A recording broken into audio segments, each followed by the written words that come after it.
Hi friends, welcome to my channel. இன்றைக்கி beef liver fry எப்படி பண்ணுறதுன்னு பார்க்கலாம். அதுக்கு ஃபஸ்ட்டு ஒரு மசாலா ரெடி பண்ணணும். ஒரு கடாயில் 1 டீஸ்பூன் பெருஞ்சீரகம், அதுக்கப்புறம் 1 டீஸ்பூன் ஜீரகம், அதுக்கப்புறம் நம்ம கொஞ்சோண்டு கிராம்பு எடுத்துக்கலாம், 2-3 கிராம்பு எடுத்துக்கலாம். அதுக்கப்புறம் 2 ஏலக்காய் போட்டுக்கலாம். அப்புறம் கொஞ்சம் கசகசா ஆட் பண்ணிக்கலாம். அதுக்கப்புறம் நம்ம கொஞ்சம் கல்பாசி கிடச்சிதுன்னா அது போட்டுக்கலாம். ரொம்ப போட்டிங்கன்னா ஸ்ட்ராங்காக இருக்கும். லைட்டாக போட்டு அதை ஃப்ரை பண்ணி மசாலா ரெடி பண்ணிடுச்சு. நெக்ஸ்ட்டு நம்ம கடாயில் எண்ணெய் ஊற்றிக்கணும்.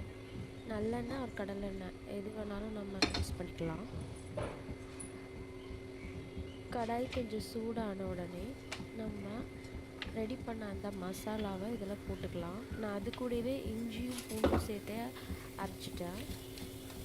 அதை நீங்கள் ஆட் பண்ணிக்கலாம்.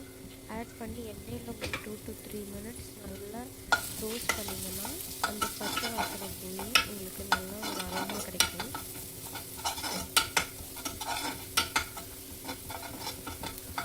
நல்லா ஃப்ரை பண்ணதுக்கப்புறம்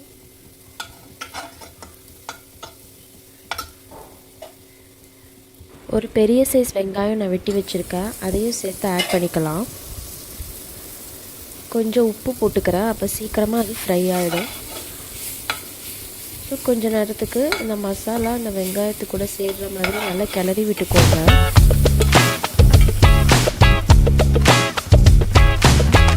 அது நல்லா எண்ணெயில் ஃப்ரை ஆகும் வரைக்கும் ஒரு 2 to 3 minutes நம்ம அதை சிம்மில் வச்சுக்கணும், இல்லைன்னா மசாலா வந்து அடி பிடிச்சிரும்.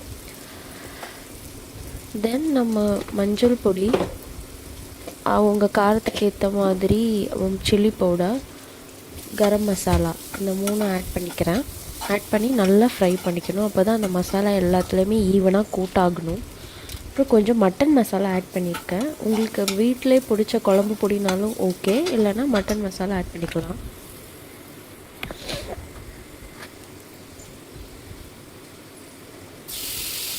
இப்போ பீஃபோட லிவர் ஒரு 1/4 கிலோ வாங்கியிருந்தேன்.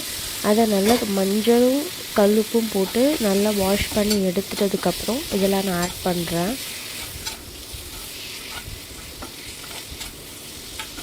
அந்த பீஃப் லிவரில் எல்லாத்துலேயும் மசாலா கோட் ஆகுற மாதிரி நல்லா 2-3 வாட்டி ஃப்ரை பண்ணிக்கிறேன். கொஞ்சம் பெப்பர் பவுடர் ஆட் பண்ணியிருக்கேன், அப்போ தான் காரம் நல்லாயிருக்கும். எப்பயுமே நான்வெஜ்ஜில் கொஞ்சம் காரம் தூக்கலாக இருந்தால் நல்லா டேஸ்ட்டாக இருக்கும். கொஞ்ச நேரம் மூடி வச்சுக்கலாம். லிவர்லேருந்து நல்லாவே எண்ணெயும் தண்ணியும் வரும், ஏன்னா ஃபேட்டும் இருக்கனால. ஸோ அதுலேருந்து தண்ணி வரனால நம்ம அந்த தண்ணியிலே குக் பண்ணிக்கலாம், எக்ஸ்ட்ரா வாட்டர் ஆட் பண்ண வேணாம். ஒரு 5 minutes கழித்து ஓப்பன் பண்ணி பார்த்துட்டு தண்ணி கொஞ்சம் வந்திருந்தது. ஸோ திரும்பவும் நம்ம ரோஸ்ட் ஆகிற வரைக்கும் சிம்லேயே வச்சிடலாம். இப்போ ரெடி ஆகிடுச்சு நம்மளோட பீஃப் லிவர் ஃப்ரை. பீஃப் லிவரோட நியூட்ரிஷன் வேல்யூ பார்த்திங்கன்னா வைட்டமின் ஏவும் அயனோட ரிச்சஸ்ட் சோர்ஸாக இருக்குது. வைட்டமின் ஏ வந்து 3 times வந்து அதிகமாக இருக்குது, அண்ட் அயன் 4.1 mg கிடைக்குது. ஸோ பீஃப் லிவர் எடுக்கிறதுனால நமக்கு நிறைய வைட்டமின்ஸ் அண்ட் மினரல்ஸ் நம்ம உடம்புக்கு கிடைக்கிது.